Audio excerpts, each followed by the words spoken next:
India adalah negara terbesar di kawasan Asia Selatan dengan penduduk terbanyak. Di sebelah utara India berbatasan dengan Nepal, Bhutan, dan Cina. Di sebelah timur berbatasan dengan Bangladesh, Myanmar, dan Teluk Benggala. Sebelah selatan berbatasan dengan Sri Lanka dan Samudra Hindia. Dan di sebelah barat berbatasan dengan Pakistan dan Laut Arab. Letak astronomis India berada di 8 derajat lintang utara sampai 30 derajat lintang utara dan 68 derajat bujur timur sampai 97 derajat bujur timur. India merdeka pada tanggal 15 Agustus 1947 dengan ibu kota New Delhi yang berbentuk negara republik. Luasnya ada 3,287.590 km. India termasuk ke dalam kawasan yang menempati peringkat 2 teratas polusi udara di India. Ibu kota India itu meningkatkan jarak penglihatan dengan indeks kualiti udara jatuh ke kategori sangat tidak sihat. Keadaan itu menjejaskan aktiviti harian hingga timbul aduan berhubung masalah pernafasan dan kerengsaan di mata. Fenomena pencemaran akibat pembakaran sisa tanaman dan pelepasan asap egzos kenderaan sering berlaku di New Delhi. Peningkatan polusi udara di kota berdampak pada kesehatan masyarakat. Menurut para dokter, keluhan gangguan pernapasan meningkat dalam beberapa tahun terakhir. It has become very common. We can see even this time of the season, you find a lot of respiratory tract infections, throat infections, chest infections.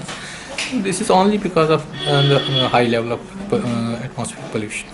Tingkat polusi udara di Delhi sangat tinggi, bahkan menurut Lembaga Pemeringkat Kinerja Lingkungan Dunia tahun ini. Tingkat polusi di New Delhi bisa dianggap telah melampaui Beijing sebagai kota paling tercemar di dunia.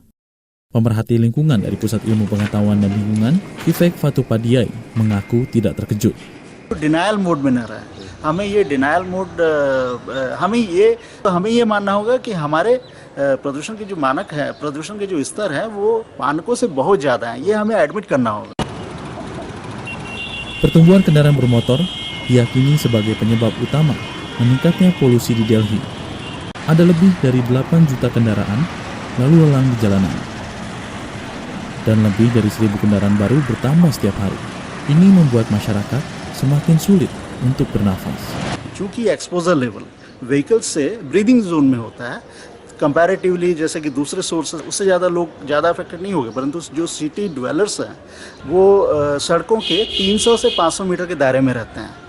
तो ये जो एमिशंस जो होती हैं वो डायरेक्टली उनको अफेक्ट करती हैं. 2 dekade lalu, New Delhi membersihkan bahan bakar bus, bajai, dan taksi dengan cara mengkonversi bahan bakar minyak ke gas. Dalam beberapa bulan terakhir, pengemudi bajai seperti RS Yadav melihat perubahan terhadap kualitas udara kota. उससे सांस लेने में परेशानी होती थी, घुटन सी होती थी. अब जो है मतलब जो क्लीन ईंधन होने से जो है मतलब सफाई ज़्यादा हुई है. अब धूल धुआं मिट्टी बिल्कुल नहीं होती, चलने में कोई परेशानी नहीं होती. मैं समझता हूँ और लोगों को भी कोई परेशानी का सामना नहीं करना पड़ता. Tetapi itu tidak berlangsung lama. Pakar lingkungan mengatakan manfaat dari penggunaan gas tergerus oleh peningkatan jumlah kendaraan, terutama kendaraan bermesin diesel. Diesel के जो एमिशंस होते हैं या एग्जॉस्ट एमिशन होता है वो क्लास 1 कार्सिनोजन है. तो वो इसी श्रेणी में है जिस श्रेणी में टोबैको स्मोकिंग है. तो इस लिहाज से देखा जाए तो डीजल एमिशंस काफ़ी घातक है. और अगर आप आंकड़ा देखिए व्हीकल्स जिस Makin ke sini, udara di India makin buruk saja. Tercatat jika 13 dari 20 ibu kota dengan udara paling buruk sedunia ada di India. Adalah New Delhi, yang merupakan kota dengan udara paling tercemar di India sekaligus di dunia. Hasil ini merujuk pada sebuah studi yang dilakukan oleh Greenpeace dan IQ Air Visual pada 2018. Bukan baru sekarang terjadi, kualitas udara di sana sudah memburuk selama bertahun-tahun, menyebabkan peningkatan penyakit asma, infeksi paru-paru, dan banyak penyakit pernapasan lainnya. Begitu parahnya, sampai-sampai sekolah diliburkan. Tingginya angka pencemaran udara di New Delhi disebabkan oleh emisi kendaraan dan industri, asap pembakaran sampah dan tanaman, serta debu dari lokasi-lokasi pembangunan. Keadaan ini memaksa masyarakat lokal mencari solusi mencari udara bersih, meskipun harus membayar mahal. Salah satu yang berbunculan di New Delhi adalah bar oksigen. Bukan minuman atau makanan, bar oksigen ini menawarkan udara segar, di mana konsumen bisa menghirup oksigen dalam jangka waktu tertentu. Untuk 15 menit menghirup oksigen, konsumen harus membayar Rp499 atau setara Rp98.000. Pelanggan diberi kanula hidung, sebuah tabung ringan yang digunakan untuk asupan oksigen tambahan.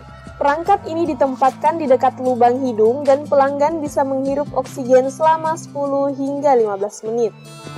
Toko penjual oksigen yang paling awal hadir di New Delhi adalah bar bernama Oxypure yang dibuka sejak Mei 2019.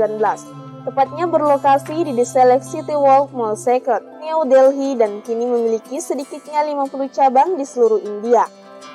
Sejatinya, sebelum menjadi tren di India, konsep bar oksigen ini sudah beken di bagian negara lain. Banyak negara menggunakan bar oksigen dan aromaterapi untuk penggunaan holistik dan rekreasi. Meski begitu, dan meski terbilang agak nyeleneh, usaha ini mendapatkan sambutan positif dari warga India. Orang-orang bergantian datang membeli oksigen dan memilih aroma sesuai kesukaan, seperti aroma mint yang segar, lavender, serai, cherry, kayu putih, dan lainnya. Dipercayai bahwa sesi terapi oksigen 10 hingga 15 menit menggantikan radikal bebas berbahaya, menetralkan racun lingkungan, membuat rileks, dan menghancurkan bakteri menular anaerob. Tidak sedikit warga yang mengkritik bar ini karena dinilai menjual udara di tengah bencana polusi. Kendati demikian, konsumen merasa terbantu, namun mereka juga mengeluhkan harga yang dirasa terlalu mahal.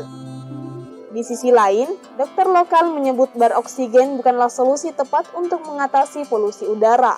Yang menjadi masalah sebenarnya adalah kualitas udara yang buruk, bukan tingkat oksigen yang rendah.